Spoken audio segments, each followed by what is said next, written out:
I was halfway through a quiet dinner with a woman who could have been a magazine cover model when my wife stormed in like a tornado, her face twisted with rage. "Who is she? How could you?" she screamed, her voice bouncing off the restaurant walls.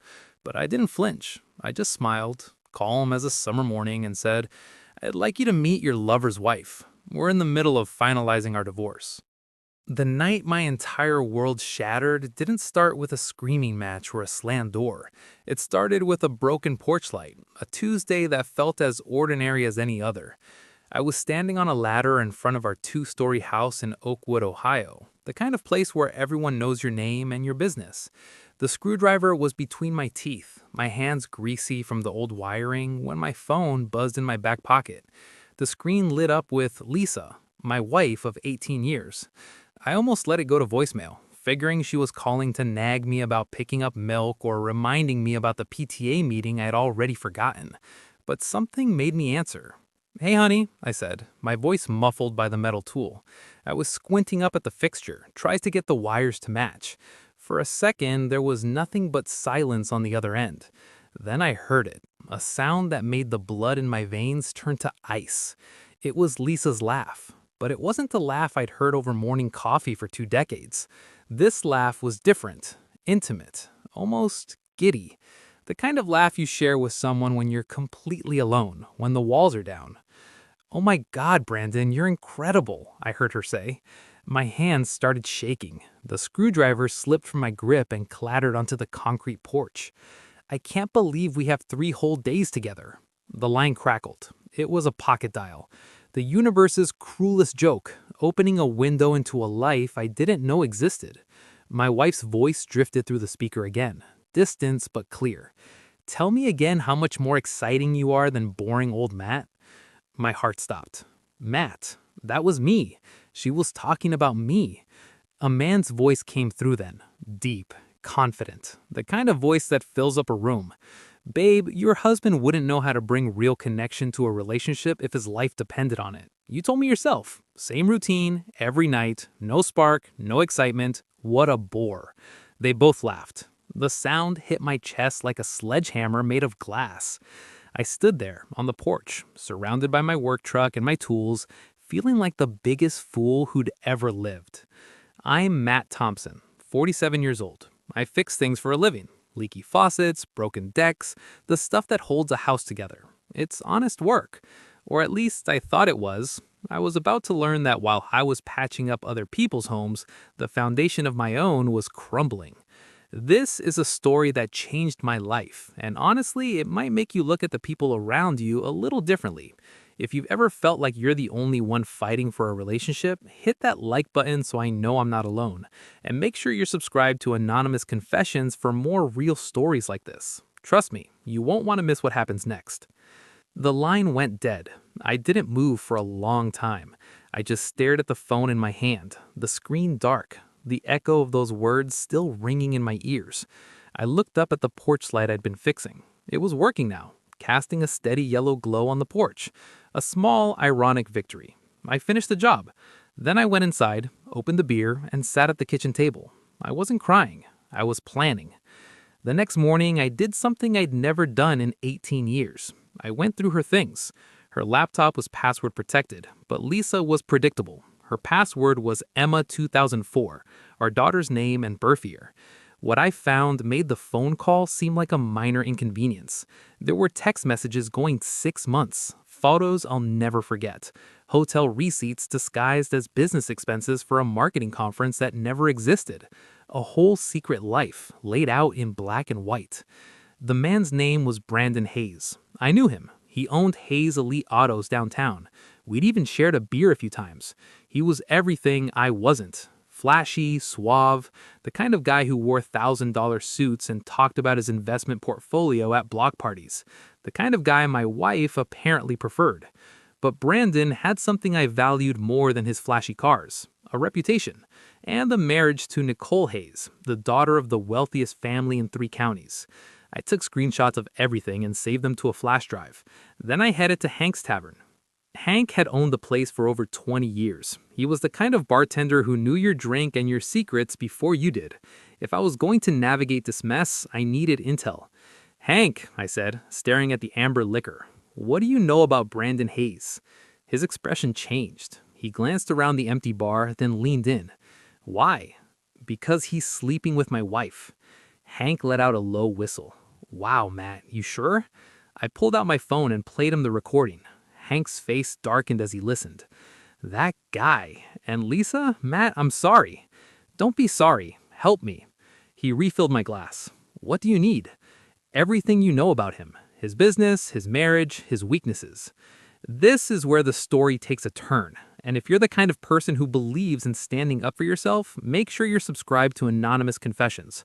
Drop a comment and let me know. How would you have handled this? I read every single one. For the next hour, Hank gave me the blueprint of Brandon Hayes' life. The dealership was bleeding money. Too much overhead, too many toys. He had a gambling problem. Big bets on college football, usually lost. His marriage to Nicole wasn't a love story. It was a business arrangement. Her family's money kept him afloat.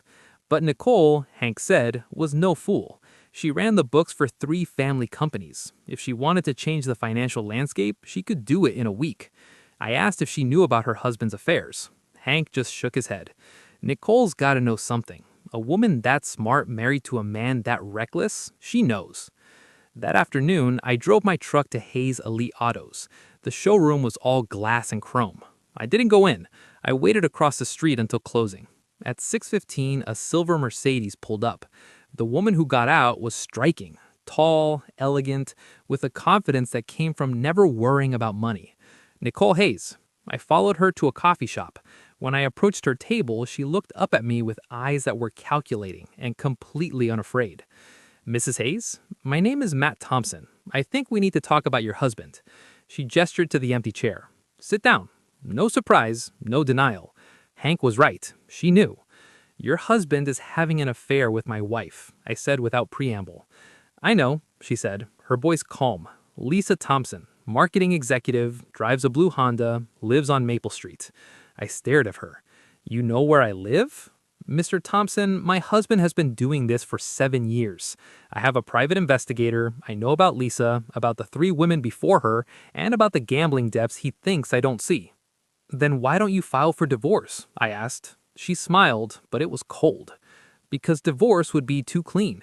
Brandon thinks he's getting away with it. He has no idea every move he makes is being documented. She leaned forward. The question, Mr. Thompson, is what are you going to do about your wife? I showed her the texts. Her jaw tightened slightly. They're at the Riverfront Lodge right now, room 237, having a fine time laughing about what disappointments we are. Nicole was silent for a long moment. Then she said, how would you feel about evening the score? Her plan was simple. We wouldn't just expose them, we would give them exactly what they wanted, each other, and then make sure the whole town knew who they really were. But first, she said, we needed to even the score between us. An eye for an eye, she said, her voice low. I thought about it. I thought about the texts, the laughter, the way they'd made me feel like nothing.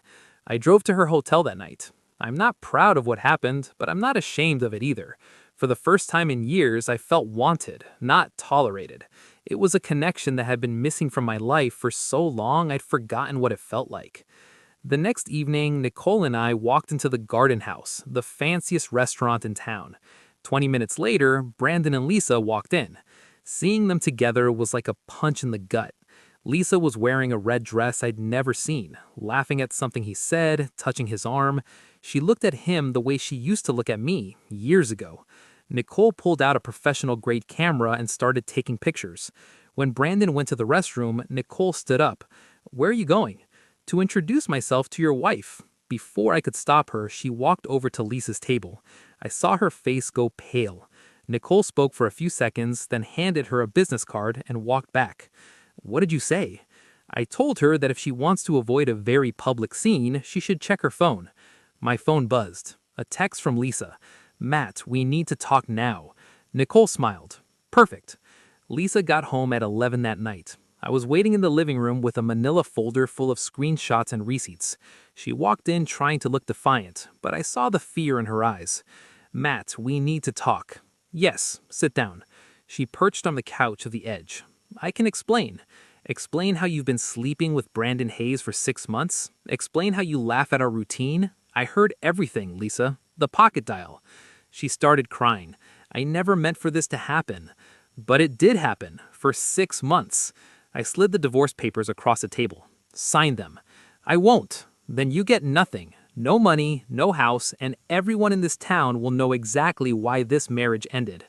The next morning, she tried to talk me out of it over breakfast. If you expose this, it will hurt everyone. You should have thought about that 6 months ago. My phone rang. It was Nicole. It's time, she said. Meet me at the dealership. When we walked into Brandon's office, his face went pale. Nicole introduced me. I believe you know his wife. Then she laid out the evidence. The affair, the gambling debts, the $75,000 he'd stolen from the dealership. You have two choices. Option 1, we take this to the police and every media outlet in Ohio. Option 2, you make a public statement in front of everyone today, admitting to everything. Brandon read the statement she handed him. His face crumpled. This will ruin me. You ruined yourself, I said. We're just making sure everyone knows. 25 minutes later, a crowd had gathered in the dealership parking lot. Lisa arrived just as a news van pulled up. Matt, please don't do this, she begged. Too late. Brandon walked out and faced the cameras. My name is Brandon Hayes, and I have something to confess. For the last 6 months, I've been having an affair with Lisa Thompson. I've lied to my wife, to this community, and to Matt Thompson, who trusted me. He finished reading and walked back inside. Lisa stood frozen, then ran for her car. A reporter turned to me. Mr. Thompson, how do you feel about your wife's affair? I looked into the camera. I feel like accountability has been served. That moment changed everything for me. And if this story hit home for you, if you believe that everyone deserves honesty and respect, please hit that subscribe button for Anonymous Confessions. Leave a comment with your thoughts. I really do read them. 3 days later, I was having dinner with Nicole at Giovanni's, not as a date, but as friends. The fallout had been brutal. Lisa was fired. Brandon's dealership was losing contracts. They'd become social outcasts overnight. As we were talking, Lisa walked into the restaurant. She looked terrible. Unwashed hair, wrinkled clothes. She walked straight to our table. Matt, we need to talk. No, we don't. Please, just 5 minutes. The whole restaurant was watching. Fine. She pulled up a chair. Matt, I know I hurt you, but we can fix this. No, we can't. 18 years of marriage has to count for something. It didn't count for anything when you were laughing at me with Brandon Hayes. I slid an envelope across the table. Divorce papers. Signed them. She looked at Nicole with pure hatred. You did this. You turned him against me. Nicole just smiled. I didn't have to turn him against you. You did that yourself. Lisa stood up, her chair scraping the floor. If you don't come home and fix this, you'll regret it. Is that a threat? It's a promise. I stood up too, the anger rising in my chest. Lisa, you chose Brandon. You chose the lies. You threw away 18 years for 6 months of something that was never real. She stormed out, leaving the papers behind. 2 days later, the signed papers arrived at my lawyer's office. I got the house, she got her car, and the scraps. Years later, I was sitting at Hank's Tavern when a woman walked in, Emily. She was new in town, bright, funny, honest. We talked for an hour. When she left, Hank smiled at me. New beginning material right there. He was right. Emily and I got married 3 years later, in a small ceremony at the bar. A card arrived from Lisa, postmarked from Florida. I threw it away without opening it. Some chapters end in pain. Others begin in quiet victory. The best way to handle betrayal isn't to destroy someone. It's to build a life so good that the past fades into nothing more than a bad memory you rarely think about. I learned that the hard way, but I learned it. And that's the end of my story. How about yours?